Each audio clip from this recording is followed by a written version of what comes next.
Hi అండి, welcome to my channel. మీ అందరూ ఎలా ఉన్నారో కామెంట్ సెక్షన్లో కామెంట్ చేసేయండి. ఇంకా ఇవాళ వీడియోలో అయితే మా పెళ్లి రోజు వ్లాగ్ని అయితే మీతో షేర్ చేసుకుంటానండి. చాలా సింపుల్గానే ఉంటుంది, పెద్ద హడావిడి ఏమి ఉండదన్నమాట. మా పెళ్ళి అయ్యి 15 సంవత్సరాలు పూర్తయిపోయింది. సో ఇంకా లేట్ చేయకుండా వ్లాగ్లోకి వెళ్ళిపోదాం పదండి. మొన్న మే 23 శుక్రవారం రోజు మా మ్యారేజ్ డే అనమాట. ఇంకా ఆ రోజు అయితే ఉదయాన్నే లేచి ఫస్ట్ సాకేత్ని అయితే స్కూల్కి పంపించేసిన. బెంగళూరులో అయితే స్కూల్ అయితే ఓపెన్ అయిపోయిందండి. సాకేత్కి గురువారం నుంచే ఓపెన్ అయిపోయింది. ఇంకా రేవంత్కి అయితే రేపు మండే నుంచి ఓపెన్ అవుతుంది అనమాట. ఇంకా రేపటి నుంచి ఇద్దరు స్కూల్కి వెళ్ళిపోతారు. ఇంకా స్కూల్కి పంపించిన తర్వాత ముందు రోజు డిమార్ట్ నుంచి తెచ్చిన సరుకులు ఎక్కడివెక్కడే ఉంటే అవన్నీ సర్దుకుంటూ ఉన్నా. ముందుగానే ఇల్లు చిన్నది కాబట్టి ఎక్కడివెక్కడ ఉంటే ఇరుకిరుగ్గా ఉంటుంది. సో అందుకని ఫస్ట్ అయితే సరుకులన్నీ ఎక్కడివక్కడ సర్దేసుకుంటున్నానండి. ఈసారి అయితే డిమార్ట్కి నేను వెళ్ళలేదులేండి. నేను వెళ్తే 1కి 10 తెచ్చుకుంటానని మా హస్బెండే పోయి ఏమేం కావాలో రాసుకొని మరీ తెచ్చిండనమాట. అది కూడా నిజమేలేండి. డిమార్ట్కి వెళ్ళినప్పుడల్లా మనం 1 అనుకుంటే అక్కడికి వెళ్ళినాక 10 తీసుకుంటాము. బయట కిరాణా షాప్లో తెచ్చుకుంటే ఒక 5,000 6,000లో పోయేది. డిమార్ట్కి వెళ్తే ఖచ్చితంగా 10,000 అయిపోతుంది. డిమార్ట్లోకి పోతే అవి చూసి ఇవి చూసి అవసరం ఉన్న లేనివి అన్నీ కూడా ట్రాలీలో పడేస్తాం అన్నమాట. అంటే మన ఆడవాళ్ళకి ఎట్లా ఉంటుందంటే ఇప్పుడు పనికొచ్చాయని లేదంటే తర్వాత పనికొచ్చాయని అన్నీ కూడా ఆ ట్రాలీలో వేసుకుని వస్తాం. బిల్లు చూస్తే మాత్రం తడిసి మోపెడవుతుంది. మీకు కూడా ఇలాగే జరుగుతుందా? ఖచ్చితంగా కామెంట్ చేయండి. ఇంకా ఇక్కడ సరుకులన్నీ నేను సర్దుకుంటూ ఉంటే ఈలోపు మా చెల్లెలు కూడా వచ్చింది. ఇంకా నాకు అవన్నీ అందిస్తూ ఉంటే పైన అయితే పెట్టుకుంటూ ఉన్నాను అనమాట. ప్రస్తుతానికైతే డబ్బాలలో పొయ్యట్లేదనమాట. అన్నీ పైన ఒక కబోర్డ్లో పెట్టేస్తున్నా. మండే నుంచి అయితే కిచెన్ని డీప్ క్లీన్ చేద్దాం అనుకుంటున్నా. సో అలా డీప్ క్లీన్ చేసి తర్వాత అన్ని డబ్బాలలో పోసుకుంటే నీట్గా ఉంటుంది కదా. ఇప్పుడే డబ్బాలలో పోసి పెట్టి మళ్ళీ వాటిని తీసిపెట్టి మళ్ళీ క్లీన్ చేయడం ఇదంతా పెద్ద పని అని ఇంకా తెచ్చినవన్నీ కూడా ఇలా కవర్లలో అలాగే పెట్టేసుకుంటున్నా. మేబీ నెక్స్ట్ మంత్లో కానీ లేదంటే వచ్చే నెల ఫస్ట్ వీక్లో కానీ గృహప్రవేశం ఉండొచ్చు. దానికోసమని ఇంకా ఇల్లుని ఇప్పటి నుంచే డీప్ క్లీన్ చేసుకుంటూ వస్తే సరిపోతుందని అనుకుంటున్నానండి. అంటే పైన సామాన్లు ఉంటాయి కదా, అవన్నీ తీసి పెట్టుకొని క్లీన్ చేసుకోవాలి. గృహప్రవేశం అయిపోయిన తర్వాత మళ్ళీ ఈ ఇంట్లో నుంచి ఆ ఇంట్లోకి వెళ్తాం అనమాట. అలాగే ఆ టైంలోనే స్కూల్ కూడా ఉంటుంది. గృహప్రవేశం ఒకటి, ఇంకా హౌస్ షిఫ్టింగ్ కావాలి. ఇవన్నీ చాలా పెద్ద పని. ఇల్లు షిఫ్టింగ్ కావడం అంటే చాలా చాలా పెద్ద పని అండి. దగ్గరున్నా కూడా మొత్తం అన్నీ కూడా సర్దుకుంటూ రావాలంటే అదొక పెద్ద పని అయిపోతుంది అనమాట. ఇంకా మా ఇంట్లో అయితే సామాన్లు భయంకరంగా ఉన్నాయి అనమాట. మీకు ఇంతకు ముందే చెప్పింటా, నాకు కిచెన్లో ఉండే ఐటమ్స్ అంటే చాలా ఇష్టం. సో అప్పుడప్పుడు కిచెన్ ఐటమ్స్ అన్నీ కొనుక్కుంటూ అలా కొనుక్కుంటూ ఎక్కువ అయిపోయినాయి. ఇన్ని ఉన్నా కూడా ఇంకా కొనుక్కోవాలనిపించింది. ఇంకా ఆ ఇంట్లోకి పోయినా కూడా కొత్తగా కొనుక్కోవాలనుకుంటున్నా, చూద్దాంలేండి. అలాగే కిచెన్ మొత్తం క్లీన్ చేసుకున్న తర్వాత ఈ ఇంటిదైతే ఒకటి హోమ్ టూర్ చేద్దాం అనుకుంటున్నా. యాక్చువల్గా ఇప్పుడు మేముండే ఇల్లు అయితే చిన్నది, మాదే సొంత ఇల్లు. ఇంకా ఇప్పుడు కట్టుకున్నది అయితే దీనికంటే కొద్దిగా పెద్ద ఇల్లు అనమాట. ఇది ఇల్లు చిన్నదైనా కూడా అన్ని ఫెసిలిటీస్తో చాలా బాగుంటుంది అనమాట. కమింగ్ వీడియోస్లో హోమ్ టూర్ చేస్తూ చూపిస్తానులేండి. చిన్నదైనా కూడా సామాన్లన్నీ పెట్టుకునేలాగా పెట్టించుకున్నాం అనమాట, చూపిస్తానులేండి. ఇంకా ఇలా సరుకులన్నీ కూడా ఎక్కడివక్కడ సర్దుకుంటూ వస్తున్నా. మా చెల్లి అన్నీ అందిస్తుంది కదా, వాటిల్లో ఒకటైతే కవర్ చినిగిపోయింది అనమాట. అవి దేంట్లో అన్న పోసి పెడదాం అనుకుంటే ఇంకా డబ్బాలు కూడా ఖాళీ లేవు. పగిలిపోయిన కవర్ ఏమో మినప్పప్పుదనమాట. అలాగే ఇంట్లో పాత మినప్పప్పు గుండ్లు 2 కలుపుదామంటే ఇంకా మా చెల్లెలు 2 కలపడం మొదలే సపరేట్గా పెట్టుకో అని చెప్పింది. ఇంకా ఆ డబ్బాను అలాగే పైన పెట్టేసి దేంట్లో వేసి పెడదామా అని నేను చూస్తూ ఉంటే మా చెల్లెలేమో డ్రెస్ తీసి దీంట్లో వేసి పెట్టుకొచ్చేపు అంటుంది. ఇక్కడ అదే డిస్కషన్ జరుగుతుంది. దాని గురించి నాకైతే ఫుల్ నవ్వు వచ్చేసింది. ఒక్కసారిగా డ్రెస్ ఇలా పైకి తీసి డ్రెస్లో వేసి పెట్టి నేను పట్టుకొని ఉంటా. అంతలోపు గిన్నె ఏదైనా ఎతుకులాడుకుందామని ఇంకా నేనైతే కింద గిన్నె ఒకటి ఉంటే తీయంటే గిన్నె తీసి ఇచ్చింది. ఇంకా పగిలిపోయిన కవర్ని అయితే ఒక గిన్నెలో పెట్టేసి పక్కన పెట్టేసుకున్నా. ఇంకా అలాగే మిగిలిన సరుకులన్నీ కూడా అందించేసి తనైతే వెళ్ళిపోయింది. ఇంకా నాది కూడా సరుకులు సర్దేది అయిపోయింది. కిచెన్ అయితే చాలా గలీజ్గా ఉందండి. ముందు రోజు నైట్ ఏమీ క్లీన్ చేయలేదు.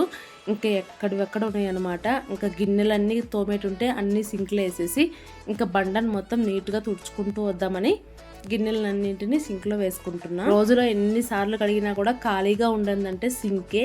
ఇంకా నాకైతే గిన్నెలు ఎక్కువగానే ఉంటాయండి.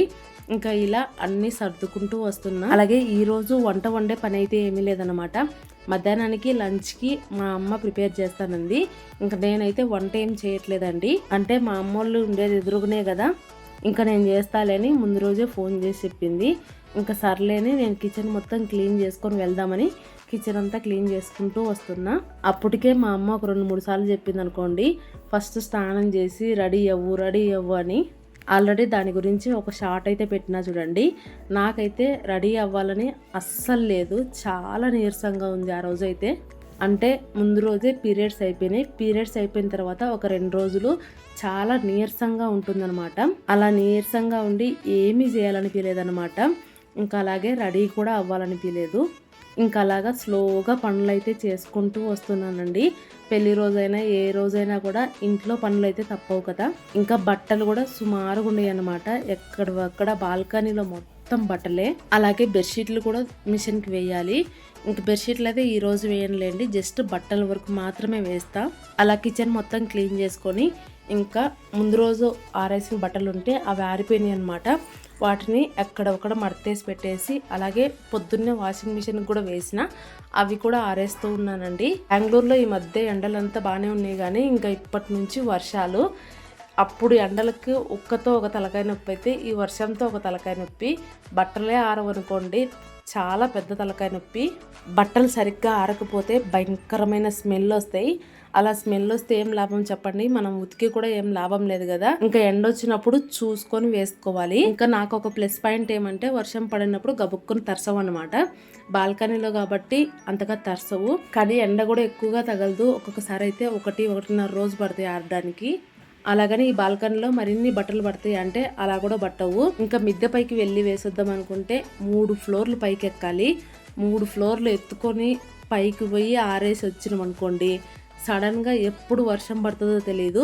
అలా వర్షం పడినప్పుడు తడిచిపోతాయి. ఇంకా దాని బదులు ఇక్కడే ఆరేసుకుంటే బెటర్ లేని ఇక్కడే ఆరేసుకుంటాం. కొద్దిగా ఎక్కువగా ఉన్నప్పుడే ప్రాబ్లం అవుతుందన్నమాట. ఇంకా ఇక్కడైతే బట్టలన్నింటిని ఆరేసి ఇంకొక ట్రిప్ అయితే వాషింగ్ మిషన్ బట్టలు వేస్తున్నానండి.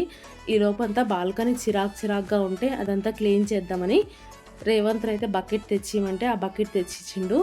ఇంకా క్లీన్ చేయడంతో పాటు ముందు సరుకులు తెచ్చిండని చెప్పినా కదా, ఆ సంచులను కూడా ఒకసారి నీళ్ళల్లో దేవేద్దాం అనుకుంటున్నా. బాగా లోపలంతా గలీజ్గా ఉంది. అలా దేవేసి ఆరేసి ఎత్తి పెట్టుకుంటే మళ్ళీ సరుకులకు పోయినప్పుడు నీట్గా ఉంటుంది. ఉతికేది ఏం లేదు, కానీ జస్ట్ లిక్విడ్ వేసి అలా దేవి ఆరేసేస్తా. ఆరితే ఫ్రెష్గా ఉంటాయి. అలా సరుకులు తెచ్చిన సంచులన్నింటిని కూడా దేవేసి బాల్కనీని కూడా శుభ్రంగా క్లీన్ చేసుకొని స్నానం చేసుకొని అయితే వచ్చినానండి.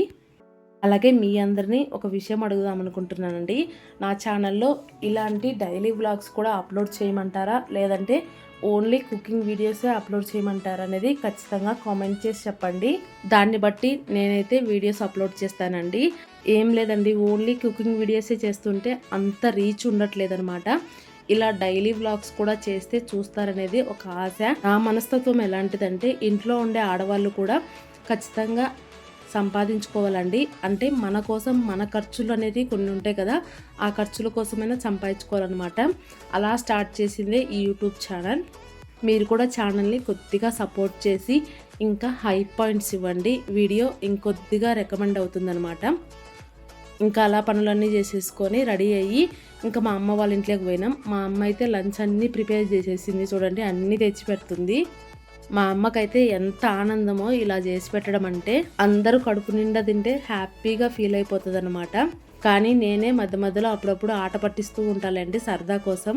ఏదో ఒకటి అంటూనే ఉంటా, అంటే సరదా కోసం మాత్రమే. ఇంకా ఈ వయసులో వాళ్ళకి ఏముంటుంది చెప్పండి, అందరితో హ్యాపీగా ఉండాలనుకుంటారు. ఇంకా అలా మా అమ్మ చేసిన వంటలు అయితే చూపిస్తుంది చూడండి. పులిహోర, ఇంకా అన్నం, పప్పు, పాయసం కూడా ప్రిపేర్ చేసింది. అవి కూడా కొన్ని చేసింది అంటే లేదు, కుండలు వండి పెడుతుంది. ఎందుకు మా ఇంత చేయచ్చు అంటే నాకు కొంచెం చేయడానికి రాదని చెప్తుంది అనమాట. అంటే చిన్నప్పటి నుంచి కూడా ఎక్కువ చేసి అదే అలవాటు. ఏది చూసినా పెద్ద కుండల్లో వండుతుంది అనమాట. ఇప్పట్లో అంతంత అన్నం ఎవరు తింటారు చెప్పండి. అయినా చెప్పినా కూడా వినదు, ఎక్కువగానే వండి పెడుతుంది అనమాట. ఇంకా అలా అందరం కలిసి మాట్లాడుకుంటూ తింటూ ఉన్నామన్నమాట. ఎంతైనా ఇలా అందరం కలిసి తింటే హ్యాపీగా ఉంటుంది కదా. అందరం కలిసి తిని ఇంకా మా అమ్మ చేసిన పాయసం కూడా తిన్నామండి. ఈరోజు పాయసం అయితే సూపర్గా చేసింది, బెల్లం పాయసం. ఆ తర్వాత నా చిన్న కొడుకు అయితే నన్ను బారాకట్ట కోసం కూర్చోబెట్టిండు. ఈ మధ్య చెప్పినా కదా, సమ్మర్ హాలిడేస్ వచ్చినాంచి మధ్యాహ్నం తిన్న తర్వాత వాళ్ళ ఇంట్లోకి పోతాడు బారా కట్టాడడానికి. ఇంకా ఈరోజు అయితే నేను కూడా అక్కడనే తిన్నా కదా, ఇంకా నన్ను కూడా కూర్చోబెట్టిండు. ఇంకా వీడియో తీసే వాళ్ళు ఎవరు లేక మా నాయన చేతికైతే ఇచ్చిన వీడియో తీయమని. మా నాయన ఎడం చేత్తో తీసాడు కాబట్టి వీడియో మొత్తం షేక్ అవుతుంది. మా నాయనకి పాపం కుడి చేయి అస్సలు పనిచేయదండి. అంటే 5 ఇయర్స్ అవుతుంది పెరాలసిస్ వచ్చినాంచి చెయ్యి అస్సలు పనిచేయదనమాట. అంతకుముందు ఎంత పని చేసేవాడో ఇప్పుడైతే తనే ఒకరి మీద ఆధారపడి బతుకుతున్నాడు. ఏం చేస్తాం చెప్పండి, దేవుడు ఎలా రాసి పెట్టింటే అలా జరగాల్సిందే. ఇంకా ఇక్కడ మా నాయన వీడియో తీస్తుంటే నేను మా చెల్లెలు చూడండి ఎలా నవ్వుకుంటున్నామో. ఆ తర్వాత నేను ఫోన్ తీసుకొని మా నాయన్ని వీడియో షూట్ చేసిన. మా నాయనకు మేము వీడియో తీయడం అంటే అస్సలు ఇష్టం ఉండదు. ఫోన్ ఆన్ చేస్తే చాలు మమ్మల్ని కొట్టడానికి వచ్చాడు. అలా సరదాగా ఫ్యామిలీతో కాసేపు టైం స్పెండ్ చేసి ఇంటికి వచ్చి చిన్న చిన్న పనులు ఉంటే చూసుకొని ఈవినింగ్ అయితే మళ్ళీ రెడీ అయిపోయి అమ్మ వాళ్ళ ఇంట్లోకి వెళ్ళినాం అనమాట. ప్రతి మ్యారేజ్ డేకి కూడా మా అన్న అయితే ఖచ్చితంగా కేక్ బుక్ చేస్తాడు. అదొక సెంటిమెంట్ లాగా అయిపోయింది అనుకోండి. ఖచ్చితంగా మేం మర్చిపోయినా కూడా మా అన్న అయితే అస్సలు మర్చిపోడు. ఇంకా కేక్ బుక్ చేసింటే కేక్ కట్ చేద్దురా అండి అని ఫోన్ చేసింది మా చెల్లెలు అయితే. ఇంకా అలాగే మా చెల్లెలు డెకరేషన్ కూడా చేసిందనమాట. డెకరేషన్ ఎందుకు మేము తల్లి మేము చిన్నపిల్లలమా అని కొద్దిసేపు నవ్వుకొని ఇంకా ఆ తర్వాత వచ్చిన కేకును కూడా కట్ చేసేసినాం. అలా కట్ చేసి మా పిల్లల ఫ్రెండ్స్ ఉంటే వాళ్ళకైతే తలాకు ముక్క కట్ చేసి కేక్ని అయితే అందరికీ ఇచ్చేసామండి. అలా మేము కూడా కేక్ తినేసి ఇంకా మా అన్న కేక్ బుక్ చేసినప్పుడు గిఫ్ట్లు ఇవ్వడా చెప్పండి. ఇంకా మా ఇద్దరికి గిఫ్ట్లు కూడా ఇచ్చిండు అనమాట. ఆ గిఫ్ట్లు వీడియో కూడా నేను ఆల్రెడీ ఒక షార్ట్ అప్లోడ్ చేసిన చూడండి ఏమి ఇచ్చిండు అనేది. అలా అన్నీ అయిపోయిన తర్వాత ఇంకా ఈవినింగ్ అయితే మా అమ్మ మధ్యాహ్నంది అన్నం మిగిలిపోయింది. ఇంకా చపాతి చేసి మళ్ళీ చికెన్ కర్రీ చేసింది. అలా అందరం కలిసి డిన్నర్ చేసి ఇంటికి వెళ్ళిపోయినాం. ఇదండి ఇవాళ వీడియో. హోప్ ఈ వీడియో మీకు నచ్చింది అనుకుంటున్నా. నచ్చినట్లయితే ప్లీజ్ ఒక లైక్ చేయండి. ఇంకా కొత్తగా చూస్తున్న వాళ్ళు సబ్స్క్రైబ్ చేసుకొని సపోర్ట్ చేయండి. Thank you.